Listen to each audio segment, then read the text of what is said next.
Alright guys, Mike from Boyer Bows here. This is the after that I was promising you. I know it took a little longer to get here than I had intended, but here it is. Here's the how the riser turned out. Now you may notice something here, guys. I was supposed to go to center line with this, which in other words means the shelf was supposed to be centered with the bow. And for those of you who keep a protractor in your pocket, you may notice I've gone a little bit past center here. And that was, I'd love to say it was completely intentional. The truth is it wasn't. It was unintentional. Just in the process of making my shelf, I dug in a little too far.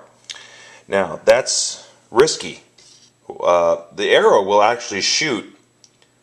It's going to lay perfectly center on this bow, and it will shoot really, really, really well. Assuming it doesn't, so it's either going to shoot really well or it's going to break. Now I have a lot of wood here. Okay, so the odds are it's not going to break, but that's the risky run going beyond center with a lot of things. But it could end up being a very, very, there's not going to be a lot of kicking off the shelf or the wall of the shelf. So anyway, that's how that turned out, and I think there's enough wood there that I'm okay. I haven't bent the bow yet, but that's how the. Now I also want to show you something else. Somebody I don't remember who it was pointed out that when I rested the riser block on the bow, there was some gapping at each end, and the answer is there was. So now if you look here, you'll see that the glue has filled in most of that, but there are some spots where it didn't fill, little pinpoint spots where that didn't fill, and you want to try to avoid that. So the best thing to do is when you lay the block to your bow, you want it to be completely flat. You don't want there to be any lifts. See, on the back it really did it. See that? When I say really did, it's just more. See, the glue filled in the gap here, but left a little hole there, a little hole there, a little tiny hole there, and a relatively significant one there. Now, that isn't the end of the world when it comes to a riser block, because the way it's going to work is I'm going to pull back on this thing, and the bow part is actually going to sandwich itself or press itself against the riser block, and it isn't going to be a big deal. It just doesn't look really good. Now, in a case where one piece of wood is laminated to another piece of wood and that area bends, that's an area where the lamination or the glue-on can fail. And you want to make sure that, like for example, in the tip overlays, which I also have completed, I made sure that when I used the epoxy, there was absolutely no areas where the glue didn't take. That's real important because this area is going to get stressed, and you want to make sure that there are no glue failures when it comes to an area that gets stressed and can come apart on you. The riser and bow really aren't going to come apart on you as long as the majority of it is solid.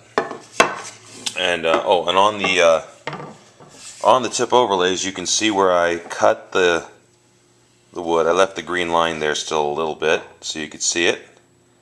My little wedge of Bacardi. And I rounded off the little block a little bit just to make it a little prettier because it was kind of ugly. Sanded the excess glue off. There's still a little more sanding to do. But basically that's the tip overlay, and we're going to shape that. The next step will be shaping this so we can start the tillering process on the bow. So let's take a full look at this thing, more or less a full look at this thing. So we've got the tip overlay on one end. This is what I used the epoxy on. with the Picotti tip. This is where you need to be for the next step. Coming down, here's the riser. Got your Picotti on top, your Purple Heart on the bottom.